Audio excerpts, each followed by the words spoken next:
In this lesson, you will learn how to use variables to control the behavior of your shell scripts and help you in debugging. You'll also learn how to manually debug a script.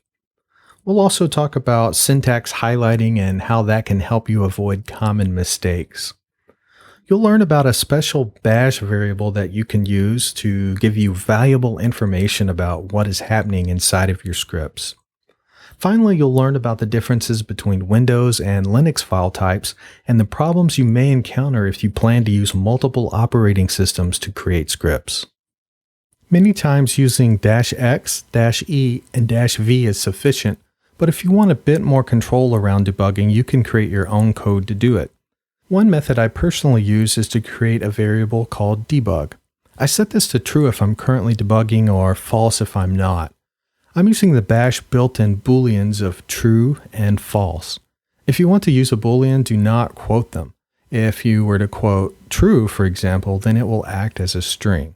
That's fine, and that's one way to do it, but then you'll have to use string comparisons later on in your script. Using boolean simplifies testing for the debug condition in your script. Here is a simple example of using a debug variable with a boolean value. You can test if debug is set to true by using an if statement. Since debug is true, the if statement is true and echo debug mode on is executed. If you were to set debug equals to false, then the if statement would be false and the else block would be executed. You can use a debug variable in conjunction with ands or ors. Remember that the double ampersand means and. It will only allow commands to be executed after it if the return code of the preceding command was 0. The true boolean always returns a 0 exit status. So for the first example, debug is set to true. Since that is a 0 exit status, the echo debug mode on command is executed. You can use this pattern to execute certain commands when debug is set to true. The double pipe symbol represents OR. If the command preceding an OR returns a non-zero exit status, then the command following the OR will be executed. The false boolean always returns a non-zero exit status. So, for the second example, debug is set to false. Since that is a non-zero exit status, the echo debug mode off command is executed. You can use this type of pattern to skip the execution of certain commands when debug is set to true. If debug succeeds, then what follows the OR will not be executed. This can prove to be useful when you are in the process of writing a shell script. You may not want or need to execute some commands that will repeat work already performed or take a long time to run, for example. This can speed up the creation of your new scripts, so it's good for debugging and writing scripts. Another thing you can do is set the value of the debug variable to echo. Next, place $debug before each line in your script. If debug is set to echo, then whatever would normally have been executed is simply echoed to the screen. In the first example, the output to the screen is simply ls because what gets executed is actually echo ls. In the second example, the debug line has been commented out. This causes the value of debug to be nothing. That leaves the remainder of the line, which is a space followed by ls. That means the ls command will execute. Again, this is another simple way to turn debugging on and off in your scripts. You can even create your own debug function and add whatever you would like around each command or choose not to execute the command if you wish. Use the special variable $@ inside your function to access everything passed to the function. In this example, the command that will be executed is simply echoed to the screen, and then it executes that command. Of course, you could do something more complicated and useful. Maybe you could write this information to a log file and include timestamps showing exactly when each command was executed. Sometimes I simply open up a second terminal window and go through the shell script one line at a time. I will copy and paste the first line, then the second, one at a time on the command line until I find where the problem is. Remember that you can use this in conjunction with set-x or any other option you might think will be helpful. Many times bugs or errors in a shell script are due to a simple syntax error. Maybe you mistyped something or you forgot to include a closing bracket or closing quote, for example. These simple mistakes can be caught before you even try to execute your script if you're using an editor with syntax highlighting. Two of the most commonly used editors on a Linux system are Vim and Emacs. By default, they both have syntax highlighting. I've included a couple of screenshots from those editors to show you what this looks like. Of course, there are plenty of other editors with highlighting support. You'll have to check the documentation for your particular editor to see if shell script highlighting is supported, and if so, how to enable it.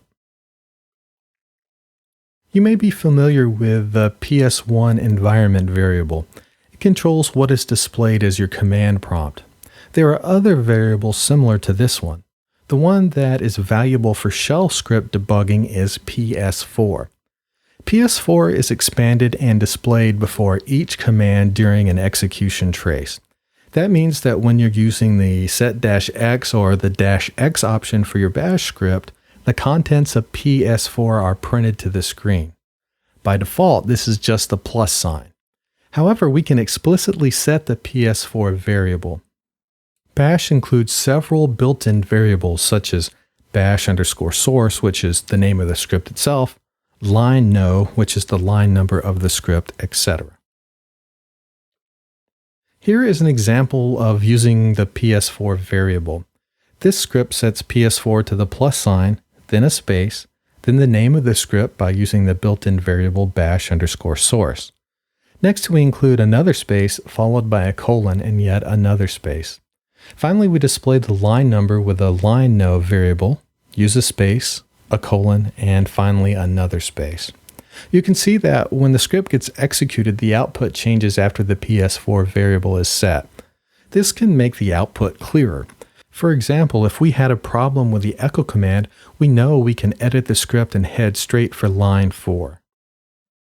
Here's a more advanced example. It just includes more information such as the function name. I included one line of sample output here. That output is line 4 from inside the debug function. You can see how the PS4 variable allowed us to print the function name using the built-in variable funcName. Plain text files, like we are working with for shell scripts, contain a control character to represent the end of a line. For Unix and Linux systems, the control character representing a new line is a line feed. DOS or Windows systems actually use two characters to represent a new line, a carriage return and a line feed. If you've ever created a text file on a Linux system and sent it to someone that is using a Windows system, it may very well display as one long line on their computer. This is due to the lack of carriage returns. If you were to do the opposite, say create a text file on a Windows system and open it on a Linux system, there will be additional characters, specifically carriage returns in that file. The problem in this situation is that when you display the contents of the file to the screen, you will not see the additional carriage returns. For example, if you ran cat script.sh and that file had carriage returns in it, you wouldn't see them. You would have to run cat -v script.sh to display non-printable characters like carriage returns. Carriage returns are represented by the caret symbol followed by an uppercase M. If you were to execute a file that contains carriage returns, you'll probably run into an error like this: /bin/bash -m, no such file or directory. The carriage return is being treated as part of the file name. In order to get this script to run, we need to remove the carriage returns. This situation is another reason why you should always start your scripts with a shebang. If you didn't have the shebang line, the commands would be executed using your current shell. This can lead to some strange things happening. The script might work as expected for parts of it, but totally fail at other parts due to carriage returns. If you start getting strange errors that make no sense, check to see if there are any carriage returns in your script. In addition to using the cat-v command to see if there are any carriage returns in a file, you can use the file command. If it finds the additional carriage returns, it will alert you to that fact. To easily remove these characters, I recommend that you use the DOS to Unix utility. It may not be installed by default on your system, so you may have to manually install it if you need it. This little utility converts a DOS file or a file with carriage returns into a Unix file or a file without carriage returns.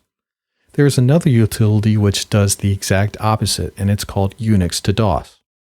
After you run the DOS to Unix command against your file, you'll find that the carriage returns are removed. You can confirm this by running the file command against the file. You'll notice that there are no warnings about CRLF line terminators. The common ways you end up with these unwanted carriage returns in your shell scripts is due to creating files on a Windows system and uploading those files to a Linux system. If you want to create shell scripts on a Windows system, see if your editor supports Unix-style line endings. If it does support this option, simply turn it on. Also, some editors can convert between DOS and Unix-style file types. You can also end up with unwanted characters in your shell scripts if you copy some text from your Windows computer and paste it into your PuTTY window. Even if you're using an all Linux system, the copy and paste action can still get you. For example, if you copy some text from a web page that has carriage returns and then paste that into a text file, that file may contain those carriage returns. In this lesson, you learned how to use variables to assist you in debugging and creating shell scripts. You also learned that it can be easier to catch mistakes if you're using an editor with syntax highlighting enabled. You learned about the PS4 variable and how to use that in conjunction with an Xtrace. Finally, you learned about the challenges of switching back and forth between Windows and Linux, and more importantly, how to catch and correct errors caused by carriage returns.